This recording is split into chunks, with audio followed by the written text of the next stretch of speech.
मैं एक छोटी सी बात बता रहा हूं।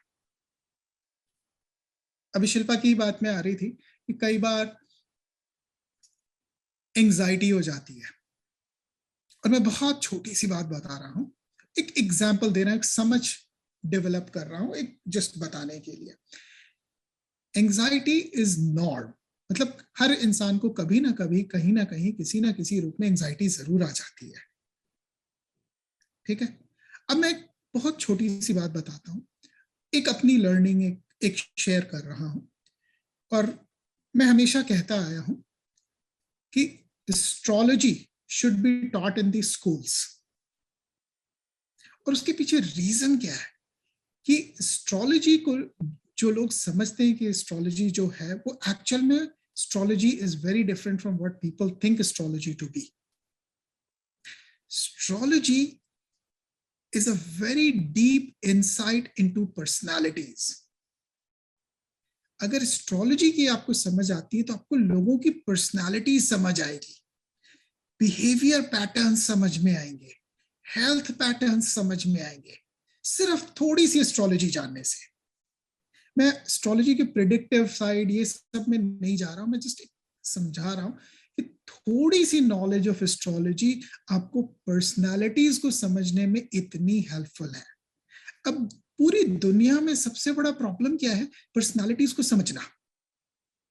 पूरी एमबीए की स्टडी देख लें, ये सब देख लें, एचआर का देख लें, they are just trying to understand personalities.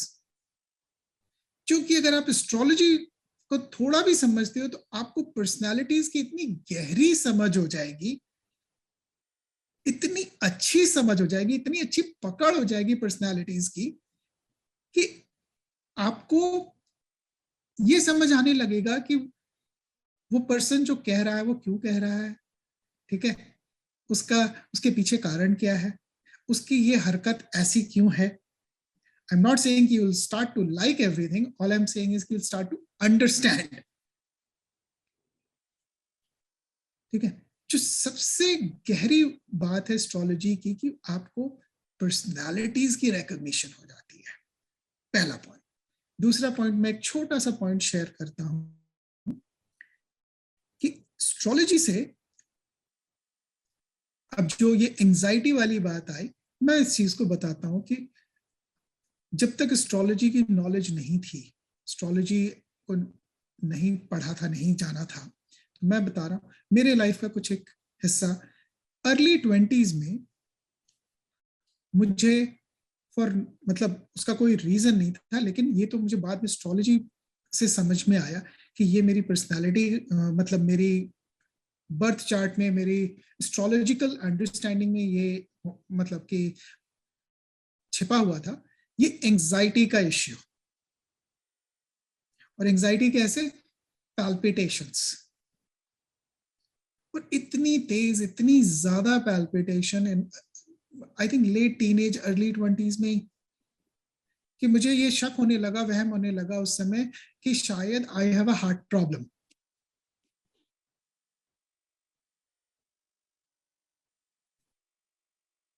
ठीक है, और जब आप एस्ट्रोलॉजी पढ़ते हो और बेसिक से पढ़ना शुरू करते हो तो आपको समझ में आ जाता है, oh my God, I am this personality type, and इसका ये एक नॉर्मल सिम्टम है।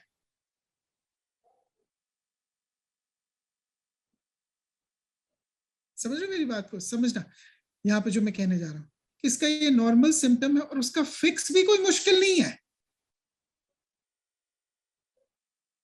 जस्ट एक समझ के लिए बता रहा हूँ, हर किसी का सिचुएशन थोड़ा सा डिफरेंट हो सकता है, लेकिन मैं जस्ट एक समझ के लिए बता रहा हूँ कि उसका फिक्स ये एक सिंपल सा एमरल्ड,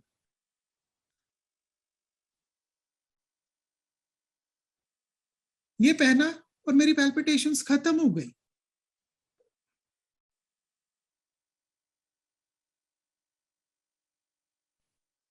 कितने साल सफर करना, और कितने लोग इस चीज को पूरी लाइफ सफर करते हैं not knowing, and most of them will say, oh I don't believe into all this, this is nonsense.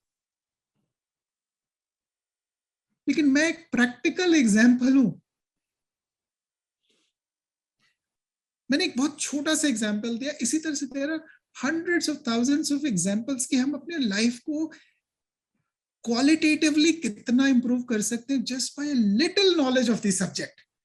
मैं ये नहीं कह रहा हूं कि किसी को एस्ट्रोलॉजर बनना है, एस्ट्रोलॉजी समझना है। आपने मैथ्स पढ़ा है, साइंस पढ़ा है स्कूल में, ज्योग्राफी पढ़ी है आपने, तो इसका मतलब ये थोड़ी कि आप मैथमेटिशियन बन गए या आप जो सो जियोलॉजिस्ट बन गए या आप जो सो फिजिसिस्ट बन गए या केमिस्ट बन गए या ये नहीं, नॉलेज है उसकी आपको। उसी तरह से मैं कह रहा हूँ एस्ट्रोलॉजी एक सब्जेक्ट हो और इसकी नॉलेज हो, आप अपनी लाइफ को इतना अच्छा डायरेक्शन दे सकते हैं, बड़ी सारी आप अपनी सफरिंग को कंटेन कर सकते हैं, कंट्रोल कर सकते हैं, just by a little knowledge of astrology. ये इतनी खूबसूरत साइंस है और इतनी एक्यूरेट साइंस है। और मैं कहता हूं कि सबसे ज्यादा अगर फंडिंग और रिसर्च होनी चाहिए तो एस्ट्रोलॉजी पर होनी चाहिए, because this has the power to improve lives in a big वे।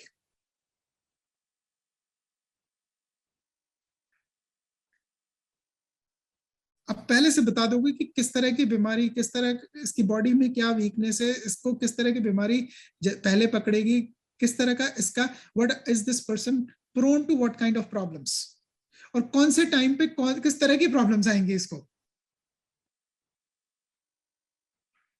कोई डॉक्टर बता सकता है क्या? और डॉक्टर कहेगा नॉनसेंस। मेरी बात कोई डॉक्टर सुन रहा हो कहेगा नॉनसेंस, ये आदमी लोगों को गुमराह कर रहा है, क्योंकि डॉक्टर को पता है कि कुछ भी नहीं। यहाँ पर यूएस कनाडा में आप स्पेशलिस्ट के पास चले जाओ, और स्पेशलिस्ट जब आपके कोई आपको प्रॉब्लम है और आपको स्पेशलिस्ट को रेफर किया गया, तो स्पेशलिस्ट आपके साथ बैठेगा, आपको सारा कुछ एक्सप्लेन करेगा डिजीज के बारे में, बीमारी के बारे में। फिर आप पूछोगे इसके लिए करना क्या है, उसका सोल्यूशन क्या है, कहेगा बस उस पर तो रिसर्च चल रहा है, अभी तक उसकी कोई दवाई बनी नहीं। ये है सो कॉल्ड साइंटिफिक स्पेशलिस्ट का जवाब। इसलिए मैं इस साइंस को मानता ही नहीं, मैं इस साइंस को साइंस ही नहीं मानता हूं, मान ही नहीं सकता हूं जब तुम्हारे पास कोई सोल्यूशन ही नहीं है। और आ जाओ आप किसी वैद्य के पास में, और अगर वो थोड़ा भी जानकार है, वैद्य आयुर्वेद को थोड़ा भी जानता है, तो उसका पहला सेंटेंस होगा जब तक सांस तब तक आस। हम कोशिश में लगे रहेंगे, हमारे पास है सोल्यूशन, करो। लेकिन आप किसी सो कॉल्ड साइंस स्पेशलिस्ट के पास चले जाओ, यहां पर आपको ना उम्मीद कर देगा, आपको यहां से भी बीमार कर देगा।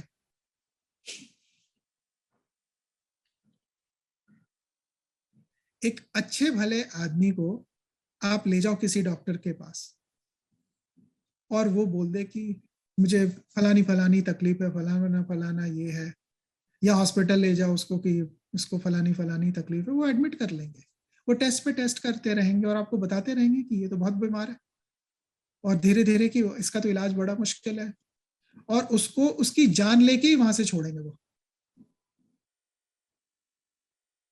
क्योंकि उनको पता कुछ भी नहीं है, साइंस के नाम पर धोखा है।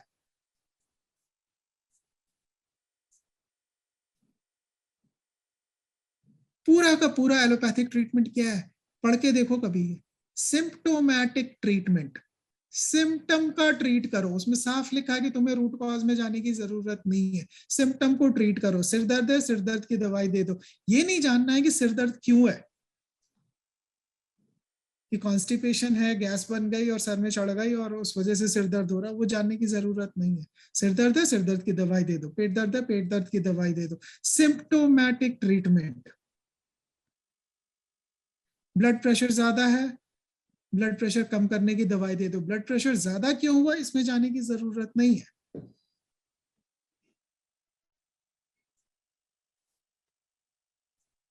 ठीक है, इसको साइंस कहते हैं ये लोग।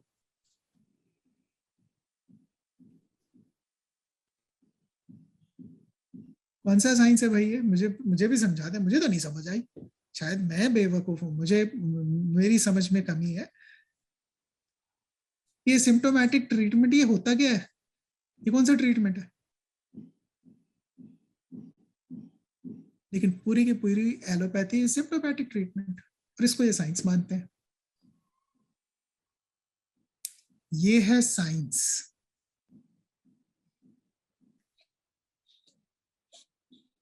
और लोग मुझे कहते हैं इस पे विश्वास करो। क्या मुझे करना चाहिए?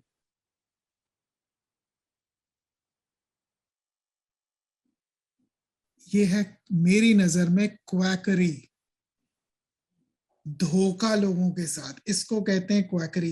ये जो सो कॉल्ड साइंटिफिक वर्ल्ड है, ये बाकी लोगों को क्वैक कहते हैं, क्वैकरी कहते हैं। मैं इनको क्वैक कहता हूँ, इनकी तरीकों को क्वैकरी कहता हूं। जब पूरे वर्ल्ड को सनातन के सिस्टम पर आना ही पड़ेगा, वरना वर्ल्ड डिस्ट्रक्शन की तरफ बढ़ रहा है।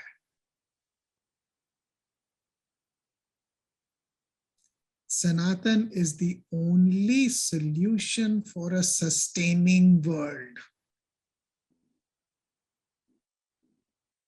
नहीं तो इन्होंने ओशंस को डिप्लीट कर दिया है, धरती की माइनिंग करते करते इतनी ज्यादा कर रहे हैं कि धरती को डिप्लीट करते जा रहे हैं, जंगलों को डिप्लीट करते जा रहे हैं, वाटर ग्राउंड वाटर को डिप्लीट करते जा रहे हैं, हर चीज को तो डिप्लीट कर रहे हैं। सस्टेन कैसे होगी?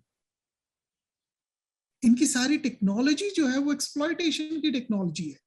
जो है उसको डिप्लीट करो, उसमें से एक्सप्लॉइट करो। हर चीज को एक्सप्लॉइट करने की टेक्नोलॉजी है इनके पास। सिर्फ सनातन ही एक वो सिस्टम है जिसमें कि हर चीज को कॉन्जर्व करने की टेक्नोलॉजी है, और कॉन्जर्व और यूज करने की टेक्नोलॉजी है।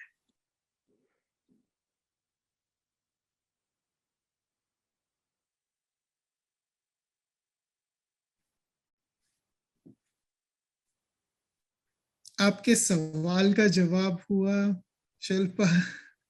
समझ आया? बहुत लंबी डिस्कशन हुई, लेकिन ये मीनिंगफुल थी, जरूरत थी। मैं चाहता था कि लोग थोड़ा सा समझें इन चीजों को। अगर आप लोगों को हमारा ये चैनल पसंद आ रहा है तो प्लीज़ कमेंट करके हमें बताएं। अगर किसी खास विषय पर वीडियो देखना चाहते हैं तो वो भी कमेंट सेक्शन में लिखकर हमें बताएं। हमारा उद्देश्य सनातन धर्म की परंपराओं, सनातन धर्म के रीति रिवाज, सनातन धर्म की गहराइयों को समझना और समझाना है। हमारे इस उद्देश्य में आप भी हमारी मदद कर सकते हैं, हमारे वीडियोस को लाइक करके, हमारे चैनल को सब्सक्राइब करके और अपने परिवार और मित्रजनों में शेयर करके। धन्यवाद।